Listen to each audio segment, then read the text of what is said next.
Sot do të zbulojmë një ritual mëngjesi që bazohet në traditën profetike, si mundet që çdo mëngjes, pa përjashtim, të kthehet në një start fitimtar.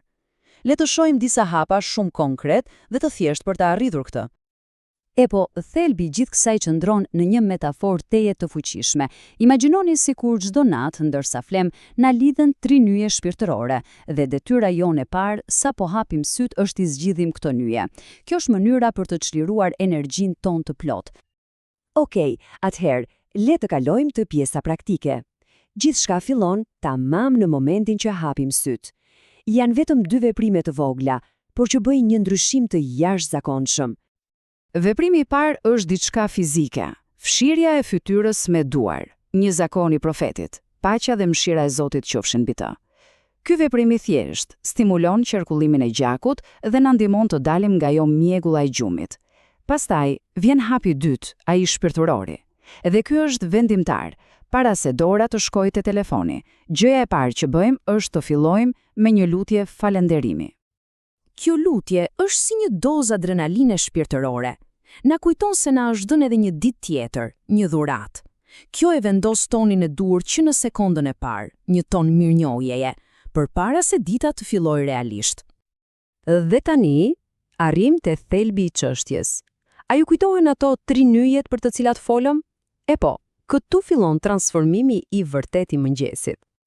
Dhe numri është pikërisht 3. As më shumë, as më pak. Secila prej këtyre nyjeve kërkon një çelës të veçantë për t'u hapur, duke na çliruar gradualisht nga ajo ndjesia e plogështisë së natës. Prej nga vjen kjo ide e nyjeve? Sipas një thënie profetike, këto nyje lidhen gjatë natës për të na mbajtur të plogësht, të rënduar. Pra, betejë e parë e ditës është pikërisht kjo, të mposhtojmë këtë ndjesi. Dhe ja si zgjidhen hap pas hapi. Nyja e parë zgjidhet me atë lutjen e falënderimit që tham më herët.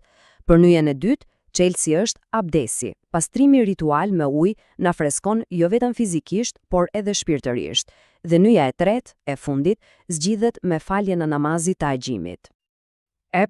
Pasi i kemi bërë këto, çfarë ndodh? Këtu vim të një pikë vendimtare, sepse ekzistojnë 2 rezultate krejtësisht të ndryshme që varen nga një zgjedhje e thjeshtë. A e zgjidhëm nyjet apo jo? Shikoni pak kontrastin. Nga njëra anë, me nyjet e zgjidhura dita nis me energji, me një shpirt të mirë. Nga ana tjetër, nëse nyjet mbeten të lidhura, fillon me plogështi dhe me një shpirt të keq. Dallimi është si nata me ditën, apo jo?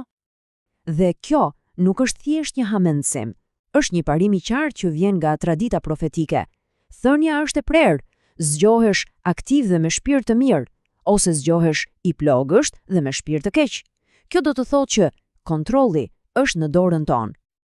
Dhe tani një sekret i fundit, si të thuash një bonus. Për ata që duan një ndjesi freskie absolute që në fillim, ka edhe një veprim tjetër, super i thjesht, por jashtëzakonisht efektiv. Përdorimi i mizvakut, ose thjesht larja e dhëmbëve. Ky ishte veprimi i parë që profeti, paqja qoftë mbi të, bënte sapo ngrihej. Pse? Sepse është një shok i menjëhershëm për shqisat. Largon atë ndjesinë e mpirjes së gojës dhe i dërgon një sinjal të qartë trurit. Në rregull, jemi zgjuar, le t'ja fillojmë. Pra, në fund të fundit, çfarë kemi mësuar? Që mëngjesi nuk është thjesht një rutinë e lodhshme, është betejë e parë e ditës, dhe me këtë hapa, është një betejë që mund të fitohet çdo herë. Çdo agim një fitore.